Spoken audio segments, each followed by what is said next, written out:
The news of humanity's attack spread across the galaxy like wildfire. On a dozen worlds, emergency councils convened as leaders struggled to understand how a primitive species had destroyed a Concorde warship. The impossible had happened, and no one knew what it meant.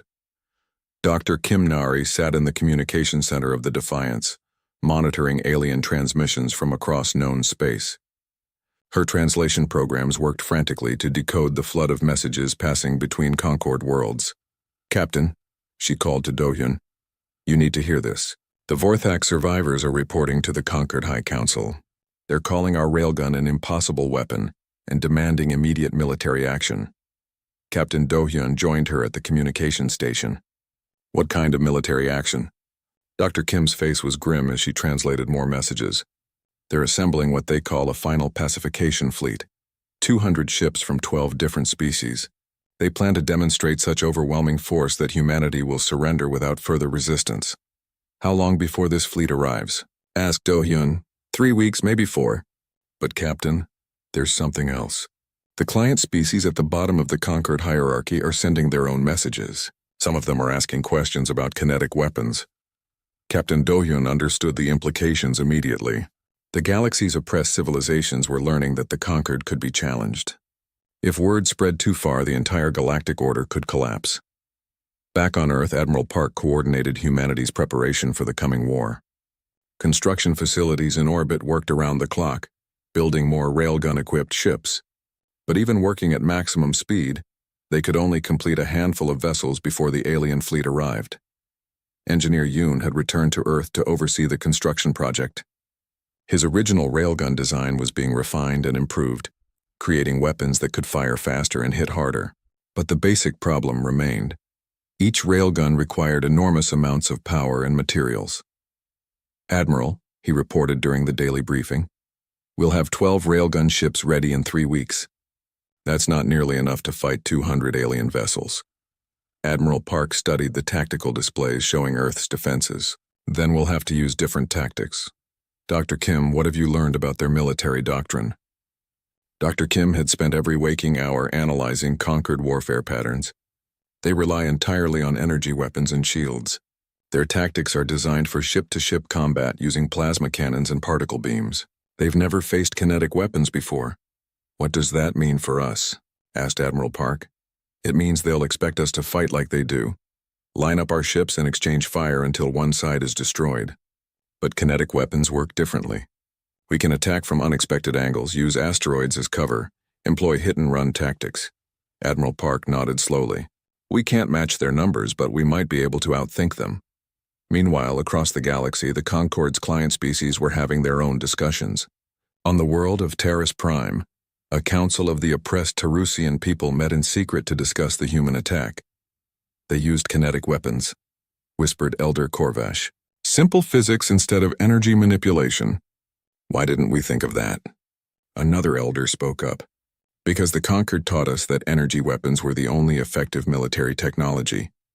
They convinced us that kinetic weapons were primitive and useless. But if the humans can build such weapons, so can we," said Korvash. "We have asteroid mines and industrial facilities. We could construct railguns of our own." Similar conversations were happening on worlds throughout Concord space. Species that had been suppressed for centuries were suddenly wondering if they really needed to accept alien domination. The Concorde leadership was well aware of this danger. On the central world of Nexus, the High Council met in emergency session. Representatives of 12 advanced species debated how to respond to the human threat. "The humans must be destroyed completely," declared Supreme Counselor Thex of the Vorthak. "If we allow them to survive, their example will inspire rebellion throughout our territories." "But their weapon technology is unknown to us," replied Counselor Yira of the Zentari. "We should study their railguns before we attack. Perhaps we can adapt our own defenses." "There is no time for study," snapped Thex. "Every day we delay, more client species learn about kinetic weapons. The rebellion must be crushed immediately." The debate continued for hours, but the conclusion was inevitable. The Concord had maintained power for 3 millennia through the threat of overwhelming force. They could not allow a primitive species to challenge that authority. Back in the solar system, Captain Do-hyun supervised the installation of additional railguns on asteroid-based platforms. The plan was ambitious. Turn the entire asteroid belt into a defensive network that could attack from multiple directions simultaneously. How many platforms will be ready? He asked Engineer Yoon during a construction inspection.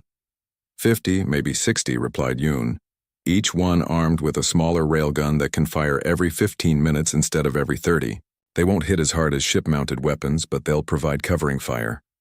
Dr. Kim had been working on targeting solutions for the coming battle. Captain, I've been thinking about their fleet formation. Based on conquered military doctrine, they'll approach in a standard assault configuration. Heavy ships in the center, lighter vessels on the flanks. What do you recommend? Asked Do-hyun. We hit them from multiple directions at once. Use the asteroid platforms to create crossfire while our ships attack from above and below their formation. Force them to split their attention between dozens of targets. As the weeks passed, humanity prepared for the largest space battle in their history. Every ship in Earth's fleet was modified with railgun technology. Asteroid mining equipment was converted into kinetic weapons. Even civilian vessels were armed with small railguns for desperate last stands. The message from the approaching conquered fleet arrived exactly on schedule. Supreme Admiral Corvin of the Zentari spoke with absolute confidence as his image filled the screens throughout the solar system. Humans of Earth, you have committed an act of unprovoked aggression against the galactic concord. Your species will be pacified and your homeworld occupied. Surrender now and your deaths will be swift. Admiral Park responded personally from Earth Defense Command. Supreme Admiral, humanity rejects your demand.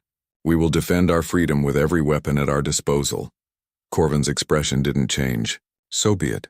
Your primitive kinetic weapons cannot stand against the combined might of 12 civilizations. In 72 hours, your resistance will end. The transmission cut off, leaving the solar system to prepare for war. Across human space, final preparations began. Railgun capacitors charged to full power.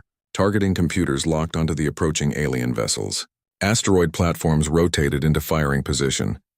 Captain Do-hyun stood on the bridge of the Defiance, now flagship of humanity's desperate fleet. Around him, his crew worked quietly and efficiently, their faces showing determination mixed with fear. They all knew the odds against them.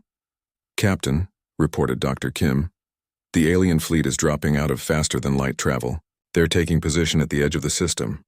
Numbers? Asked Do-hyun. 217 ships. Everything from heavy dreadnoughts to fast attack cruisers. It's the largest military force the Concorde has assembled in centuries. Captain Do-hyun looked out at the stars, knowing that somewhere beyond his vision, an armada of alien warships was preparing to destroy his species. But humanity had something the Concorde didn't expect: the willingness to fight differently. The battle for Earth's freedom was about to begin. The Vorthak diplomatic fleet arrived exactly on schedule, their ships emerging from faster-than-light travel in perfect formation at the edge of the solar system. Captain Do-hyun watched them through the Defiance's sensors, his heart pounding as he counted their vessels. 12 heavy cruisers surrounded a massive command dreadnought. Each ship was beautiful in its alien design, sleek curves and glowing energy fields that spoke of technology far beyond human understanding. Their shields shimmered like soap bubbles, bending light around the hulls in rainbow patterns. They're positioning themselves in ceremonial formation, reported Dr. Kim from her sensor station. Distance 52,000 kilometers from the designated meeting point. Captain Do-hyun nodded.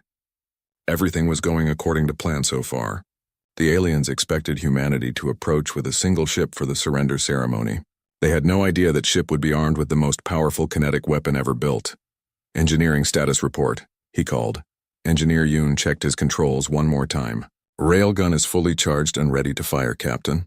All systems are green. The tungsten projectile is loaded and the magnetic field is stable. The Defiance began its approach toward the alien fleet, broadcasting surrender documents and peaceful intentions. To the Vorthak sensors, it appeared to be an unarmed diplomatic vessel coming to accept their terms. Commander Vex's face appeared on the communication screen. The alien looked pleased with himself, clearly enjoying this moment of human submission. Captain Do-hyun, you have made the wise choice. Your species will benefit greatly from Concorde protection. We understand the honor you offer us, replied Do-hyun, trying to keep his voice steady. We are grateful for your guidance. Approach to the designated coordinates, ordered Vex. We will begin the technology transfer process immediately. Your primitive weapons will be removed and your fusion reactors will be limited to civilian use only.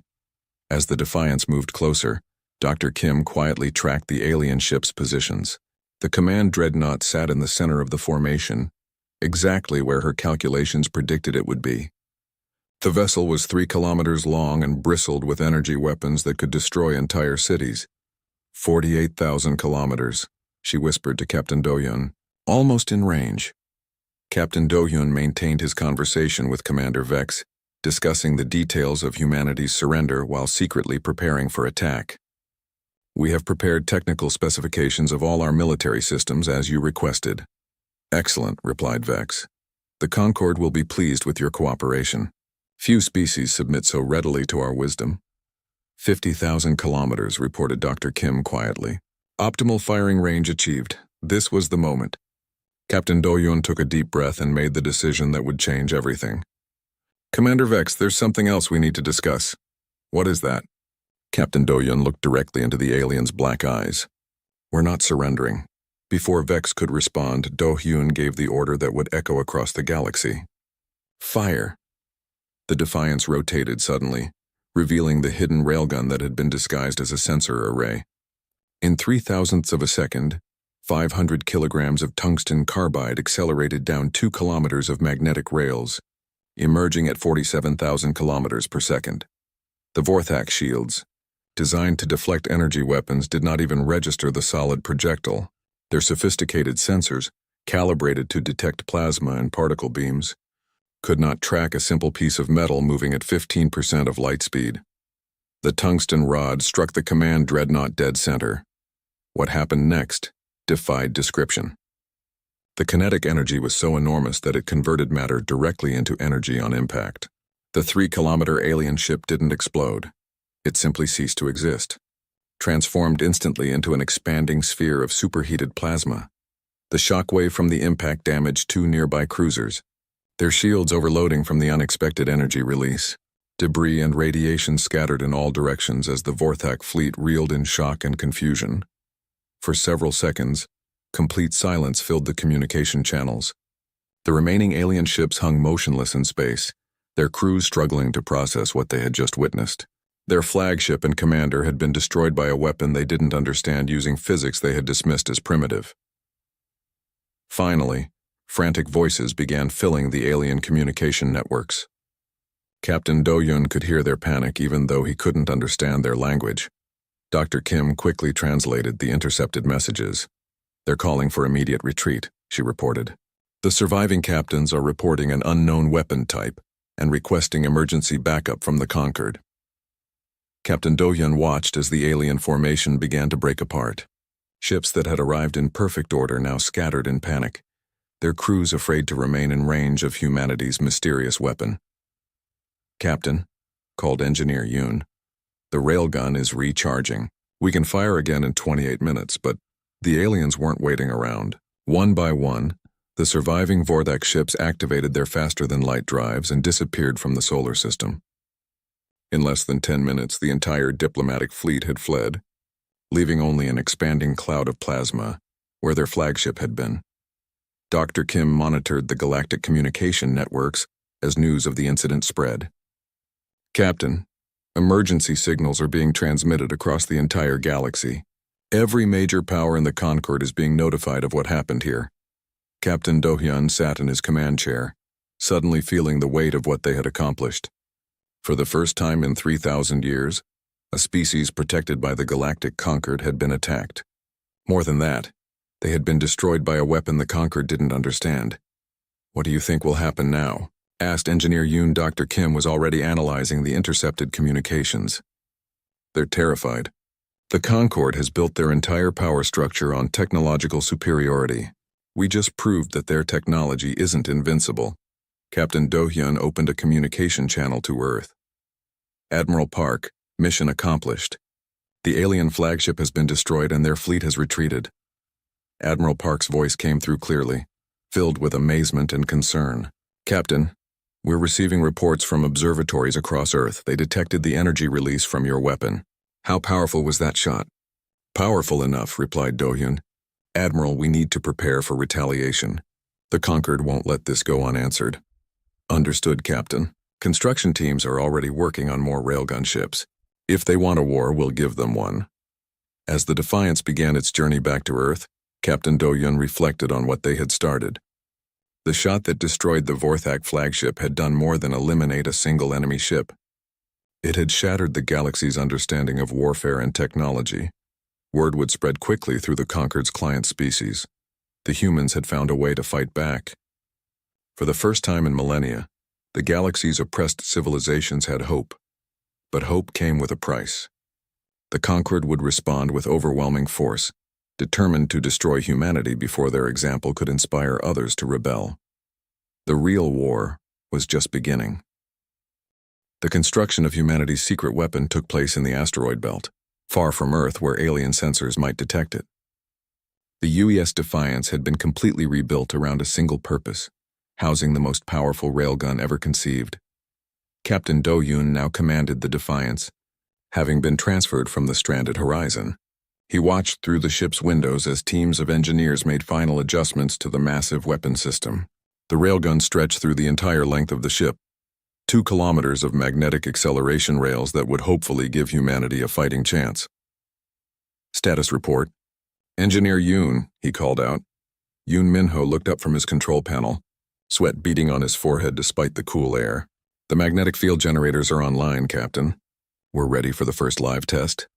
Dr. Kim Nari stood beside him, checking her calculations one more time. The projectile should reach 15% of light speed if our math is correct. That's about 47,000 kilometers per second. Captain Do-Yun nodded.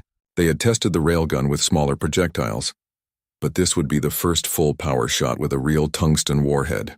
The target was a large asteroid about 50 kilometers away, far enough to be safe but close enough to observe the results. All stations, prepare for test firing, announced Do-Hyun. Power to maximum. The ship's fusion reactors roared to life, channeling enormous amounts of energy into the railgun's capacitors. Warning lights flashed throughout the ship as power systems strained under the load. This single shot would use more energy than most cities consumed in a day. Capacitors at full charge, reported Yoon. Magnetic field stable. Target locked. Fire, ordered Do-Hyun. The tungsten projectile, a solid metal rod weighing 500 kilograms, accelerated down the railgun's barrel in 0.003 of a second. The ship shook violently as the magnetic forces pushed against its structure. Emergency systems activated as the recoil threatened to tear the Defiance apart. 50 kilometers away, the target asteroid simply vanished. One moment it was a solid rock floating in space. The next it was an expanding cloud of superheated plasma. The kinetic energy of the projectile had been so enormous that it converted the entire asteroid into gas. My God, whispered Dr. Kim, staring at the sensor readings. It worked. It actually worked. Captain Do-Hyun felt a mixture of excitement and fear. They had created a weapon more powerful than anything in human history. But would it be enough against alien technology that was thousands of years more advanced? How long to reload? He asked. Engineer Yoon checked his systems. 30 minutes to recharge the capacitors and cool the barrel. We can only fire once every half hour at maximum power. Dr. Kim was already analyzing the test results. Captain, I'm seeing something interesting in the energy readings. The projectile maintained its structure throughout the acceleration. It didn't break apart under the stress. What does that mean? Asked Do-Hyun. It means our tungsten carbide composite is strong enough to survive the launch. When it hits an alien ship, it will punch right through instead of fragmenting on impact. Over the next few days, they conducted more tests with different targets and distances. Each shot confirmed their hopes. The railgun could deliver devastating kinetic energy with pinpoint accuracy. But time was running out. Admiral Park's voice came through the secure communication channel from Earth. Captain, our intelligence sources indicate the Vorthak are growing impatient. They're sending messages to the Galactic Concord requesting permission to begin pacification protocols. Captain Do-Hyun felt his stomach tighten. How long do we have? Days, maybe a week at most. We need to act soon. Dr. Kim had been monitoring alien communications for weeks, learning about their military procedures and fleet movements. Admiral, I've discovered something important about how the Concord operates. When they pacify a species, they always send a small diplomatic fleet first to accept formal surrender. Go on, said Admiral Park. The diplomatic fleet isn't heavily armed.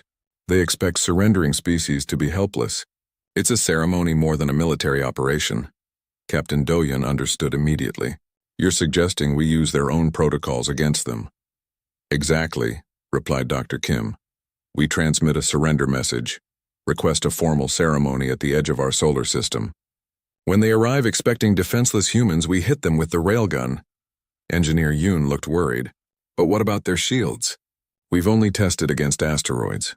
Dr. Kim pulled up her analysis of alien technology.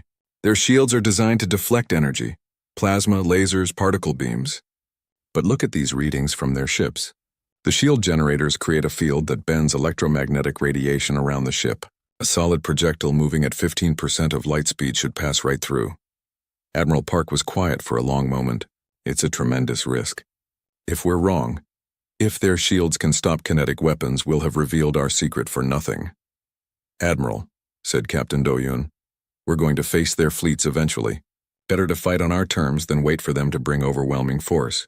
The decision was made. Admiral Park transmitted humanity's formal surrender to the Vorthak, requesting a diplomatic ceremony to finalize the agreement. The message expressed humanity's understanding that resistance was futile and their willingness to accept conquered protection. Commander Vex responded within hours, clearly pleased that the humans had finally seen reason. A diplomatic fleet would arrive in 1 week to accept Earth's formal submission and begin installing monitoring technology. The week passed in frantic preparation.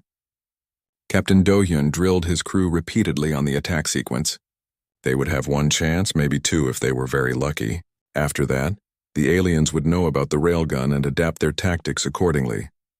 Dr. Kim refined her targeting calculations, accounting for the movement of both ships and the travel time of the projectile. At 50,000 kilometers, the standard distance for diplomatic ceremonies, the tungsten round would take 1.06 seconds to reach its target. Engineer, Yoon made final adjustments to the railgun's power systems and shock absorption. The weapon had to work perfectly the first time. There would be no second chances if something went wrong. As the diplomatic fleet approached the solar system, Captain Do-hyun stood on the bridge of the Defiance, hidden among the asteroids of the outer belt. Soon humanity would find out if their desperate gamble could save them from alien domination. The railgun was ready. The trap was set. All that remained was to see if humans could outfight a galactic empire with nothing but physics and determination. Back on Earth, Admiral Park Ji-soo sat in the emergency meeting room, deep beneath Earth Defense Command headquarters. The message from Captain Do-hyun had arrived 3 hours ago, and the world's leaders were still trying to understand what it meant. They want to limit our technology? Asked the Secretary General of the United Nations. What gives them the right? Admiral Park looked tired. She had been in meetings since the message arrived, trying to coordinate humanity's response. According to Captain Do-hyun's report, they claim it's for galactic peace. The Galactic Concord has been doing this for 3,000 years. Dr. Kim Nari's voice came through the communication system from the stranded Horizon. Admiral, I've been analyzing the data we collected from their ships. Their technology is incredible, but there's something strange about it. What do you mean? Asked Admiral Park. All of their weapons and defenses are energy-based. Plasma cannons, particle beams, antimatter reactors. They've perfected energy manipulation to an amazing degree, but their understanding of kinetic weapons seems very limited. The room fell silent. Admiral Park leaned forward. Explain that more clearly, Doctor. When they scanned our ship, they focused entirely on our fusion reactor and energy systems. They completely ignored our physical weapon systems. It's like they don't even consider solid projectiles to be real weapons. Engineer Yoon Min-ho, also speaking from the Horizon, added his thoughts. I've been studying their energy pulse attack. It's designed specifically to disrupt fusion reactions, but it wouldn't affect anything mechanical or kinetic. Admiral Park felt a spark of hope. Are you saying they have a weakness? Maybe, said Dr. Kim carefully. From what I can tell, their shields are designed to deflect energy attacks. Plasma, lasers, particle beams. But I'm not sure they could stop a solid object moving fast enough. The Secretary General looked confused. You mean like bullets? Not exactly, replied Dr. Kim. Bullets are too slow and too small. But if we could accelerate a larger projectile to a significant fraction of light speed, the kinetic energy would be enormous. Admiral Park's mind raced. She had studied military history extensively. and knew that armies often became too focused on one type of warfare. "Doctor, are you suggesting we could build a weapon they can't defend against?" "It's possible," said Dr. Kim, "but it would require technology we don't currently have. We would need to accelerate projectiles to speeds no human weapon has ever achieved." Engineer Yoon spoke up again. "A railgun. That's what we would need, but it would have to be massive, and it would require incredible amounts of power." Admiral Park stood up and walked to the large screen showing Earth's orbital defenses. "How long would it take to build such a weapon?" "Months, maybe a year," said Yoon, "and we would need to test it in complete secrecy. If the aliens discover what we're doing, they might attack immediately." The Secretary General looked worried. "This seems very dangerous. These aliens have superior technology. Maybe we should consider their offer of protection." "Protection?" Admiral Park turned around sharply. "They're talking about making us prisoners in our own solar system. They want to control our technology, our development, our future.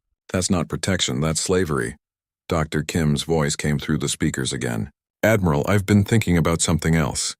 If the Galactic Concord has been doing this for 3,000 years, how many other species have they suppressed? How many civilizations have been forced to give up their freedom?" Admiral Park nodded slowly. "And if we can find a way to resist them, maybe we can inspire others to do the same." The meeting continued for several more hours. They discussed the technical challenges of building a railgun, powerful enough to threaten alien ships. They talked about the political problems of keeping such a project secret. Most importantly, they debated whether humanity had the right to risk everything on such a dangerous plan. Finally, Admiral Park made her decision. "We're going to try. Dr. Kim, I want you and Engineer Yoon to start working on railgun designs immediately. We'll tell the aliens we need more time to consider their offer." "How much time do you think they'll give us?" asked the Secretary General. "Not much," replied Admiral Park, "but maybe enough." Over the next few days, the best scientists and engineers on Earth began working on the most ambitious project in human history. The railgun would need to be built in secret, disguised as other construction projects. It would require new materials, new power systems, and new targeting computers. Dr. Kim worked 18-hour days, running calculations and simulations. The weapon they were designing would accelerate a tungsten projectile to 15% of light speed. The kinetic energy would be equivalent to a nuclear explosion, but concentrated in a solid mass that could punch through any known defense. Engineer Yoon faced equally difficult challenges. The railgun would need to be 2 kilometers long to achieve the necessary acceleration. The magnetic field required would be stronger than anything humanity had ever created. The power drain would be enormous. They would need multiple fusion reactors just to fire a single shot. Meanwhile, Captain Do-hyun continued to stall the aliens. He sent careful messages explaining that Earth's government needed time to consider such an important decision. Commander Vex grew impatient, but the Vorthak seemed willing to wait a little longer for humanity's surrender. As the weeks passed, Dr. Kim made a disturbing discovery.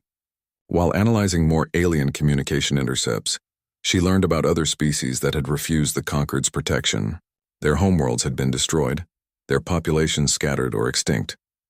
"Admiral," she reported during a secure communication, "the Concord doesn't just limit emerging species. If they refuse to submit, the Concord destroys them completely. They call it pacification." Admiral Park felt cold fear in her stomach. "How long do we have?" "Based on their previous actions, probably 6 weeks. If we don't surrender by then, they'll send a larger fleet to eliminate us." The pressure mounted as Earth's secret weapon took shape. Construction crews worked around the clock, not knowing exactly what they were building but understanding it was humanity's only hope. The railgun slowly grew in the converted hull of Earth's newest warship, the UES Defiance. With time running out, Admiral Park faced the hardest decision of her life. They could surrender and accept alien control, or they could gamble everything on an untested weapon. If the railgun failed, humanity would face extinction, but if it worked, everything would change. Captain Lee Do-hyun stood on the bridge of the UES horizon, watching the stars through the massive viewing window. His ship was humanity's pride, the first vessel capable of traveling faster than light. After 3 months of testing, they were finally ready for their first real mission beyond the solar system. Captain, we're approaching the Centauri system, reported his navigator. Do-Hyun nodded and walked to his command chair. This was history in the making. Humanity was about to explore their first alien star system. Dr. Kim Nari looked up from her science station. She was the ship's chief science officer, a brilliant woman who had spent years studying theoretical physics. All sensors are working perfectly, Captain. We should be able to detect any signs of life or technology. The horizon dropped out of faster-than-light travel at the edge of the Centauri system. Immediately, alarms began ringing throughout the ship. Do-Hyun's heart raced as his crew scrambled to their stations. Captain, we have multiple contacts, shouted the sensor operator. 12 large ships, unknown design. They're moving toward us fast. Do-Hyun gripped his chair. They had prepared for this possibility, but it was still shocking. They were not alone in the universe. Open communication channels. Send our peaceful greeting message. Before they could transmit anything, a voice filled the bridge. It spoke perfect English, though with a strange accent. Human vessel, you will stop all movement and prepare to be boarded. Resistance will result in destruction. The view screen activated, showing an alien face. The creature had gray skin, large black eyes, and no visible nose. Its mouth moved as it spoke, revealing sharp teeth. I am Commander Vex of the Vorthak Hegemony. You have entered restricted space without permission. Do-Hyun stood up, trying to look confident despite his fear. I am Captain Lee Do-Hyun of the United Earthship Horizon. We come in peace, seeking contact with other intelligent species. The alien commander made a sound that might have been laughter. Peace? You primitive creatures do not understand your place. The Galactic Concord has rules about species like yours. You will submit to technological limitation protocols immediately. What does that mean? Asked Do-Hyun. It means your species will be restricted to your home system. Your weapons will be removed. Your technology will be monitored. You will become a protected developing species under our guidance. Dr. Kim Nari stepped forward. Protected from what? We pose no threat to anyone. Commander Vex's eyes narrowed. All emerging species pose a potential threat. The Concord has maintained peace for 3,000 years by preventing primitive species from developing dangerous technologies. You will comply. Do-Hyun felt anger rising in his chest. We are not primitive. We are explorers, scientists. We have rights. Rights? The alien commander seemed amused. You have fusion reactors and chemical rockets. Your most advanced weapons are nuclear explosives. You are children playing with toys. The Concord has technology you cannot even imagine. To prove his point, Commander Vex nodded to someone off-screen. Suddenly, the Horizon's engines went dead. The lights flickered and dimmed. Emergency power kicked in, but their main fusion reactor was completely offline. How did you do that? Dr. Kim asked, checking her instruments frantically. A simple energy pulse, replied Vex. We can disable any of your systems from this distance. Your fusion technology is laughably primitive. Now prepare for boarding. We will install monitoring devices and restriction codes in your computers. Do-Hyun looked around his bridge. His crew was scared but trying to stay professional. They had come out here hoping to make friends with alien civilizations. Instead, they had found masters who saw them as inferior beings. Captain, whispered his communications officer, I'm getting messages from Earth. Admiral Park wants to know our status. Do-Hyun knew he had to make a choice. He could surrender and accept these aliens' demands, or he could resist and probably get his ship destroyed. But something about this felt wrong. These aliens talked about peace, but they were acting like bullies. Commander Vex, he said finally, we need time to consider your demands. This is a decision that affects our entire species. We cannot make it alone. The alien leaned forward. You have one of your hours to decide. Accept our protection or face the consequences of defying the conquered. Many species have made the wrong choice. Their worlds are now empty monuments to their foolishness. The transmission ended, leaving the bridge in tense silence. Do-Hyun turned to Dr. Kim. Can you get our engines back online? She shook her head. Whatever they did, it's completely shut down our reactor.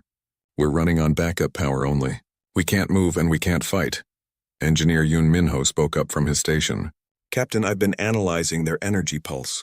It's incredibly sophisticated, but it only affects our fusion system. They seem to know exactly how our technology works. How is that possible? Asked Do-Hyun. They've been watching us, said Dr. Kim quietly. Probably for years, maybe decades. They know everything about our technology, our capabilities, our weaknesses. Do-yun walked to the viewing window and stared out at the alien ships. They were beautiful in a terrifying way, sleek and graceful, clearly built by a civilization far more advanced than humanity. But their beauty could not hide the threat they represented. "Open a channel to Earth," he ordered. "We need to report this to Admiral Park immediately.